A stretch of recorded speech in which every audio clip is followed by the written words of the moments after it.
네 번째 검찰에 출석한 이재명 대표, 백현동 의혹으로는 첫 번째 출석인데, 자, 오늘 이 대표의 작심 발언이 좀 눈길을 끌었습니다. 어느 때보다 좀 강한 메시지를 준비했는데요. 이례적으로 또 격앙된 모습을 보이면서 검찰 출석에 앞서 여러 가지를 이야기했습니다. 자, 어떻게 보셨습니까? 검찰이 이제 본인을 옥죄기 수사를 하고 있다. 그러니까 심지어 이제 이게 수사가 아니라 정치다 이렇게까지 이제 주장을 하면서 강하게 좀 대치하는 모습을 보였습니다. 그도 그럴 것이 이재명 당대표 입장에서는 지금 본인의 이 수사에 대한 피로도는 말할 것도 없거니와 본인으로 인해서 빚어지고 있는 이 리스크가 당 전체에 미치는 영향까지도 고려했을 때 상당한 부담을 좀 안고 있다. 그런데 이게 처음도 아니고 벌써 네 번째 검찰 소환에 응하다 보니까 이대로는 안 되겠다라고 해서 더 강한 작심 발언을 한 게 아닌가 싶습니다.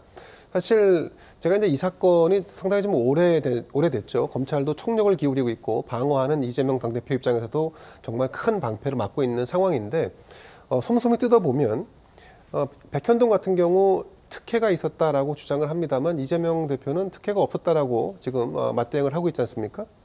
만약에 특혜가 있었다고 한다면 이재명 당대표에게 갔던 어떤 혜택, 돈, 뭐 이런 것들이 있어야 되는데 사실 검찰이 그거를 잡지는 못한 것 같습니다. 아니면 그런 사실 자체가 없었을 수도 있고요.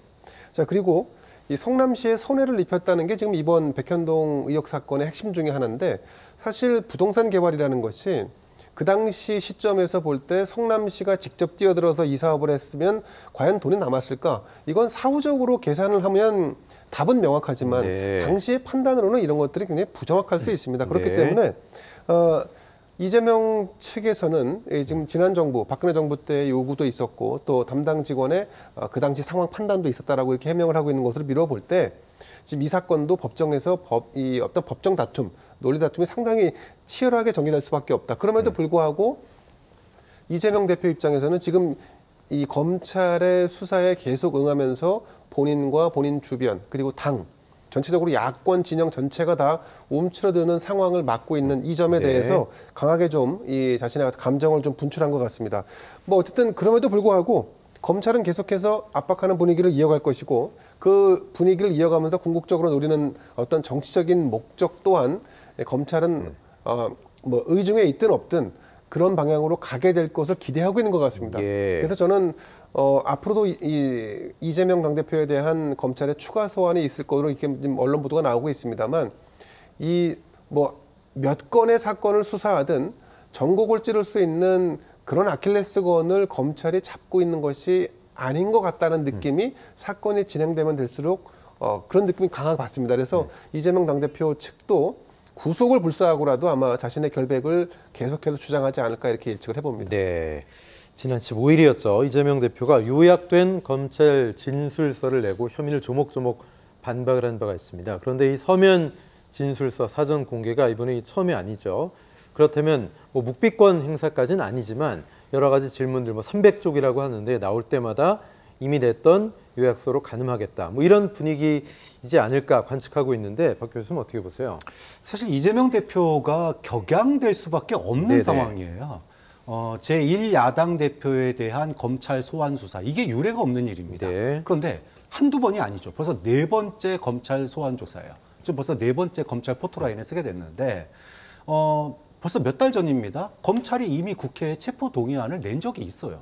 자, 그 정도로 체포동의안을 국회에 낼 정도로 어느 정도 수사가 진행됐다면 자꾸 이렇게 건 바이 건으로 야당 대표를 뭐 포토라인에 세울 것이 아니라 구속영장을 청구하면 됩니다. 마침 얼마 전까지 국회가 비회기였잖아요. 그럼 비회기 기간 동안에 구속영장 첨부해서 영장 실질심사 받으라 이렇게 하면 될 문제입니다.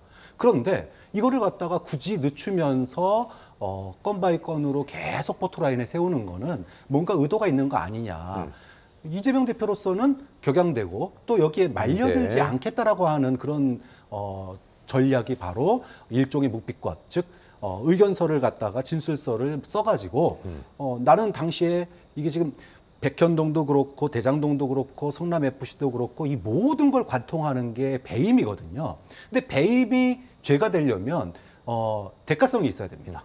나는 그러니까 이재명 대표의 입장은 이런 거예요. 나는 당시에 공익을 위해 환수에 최선을 다했다.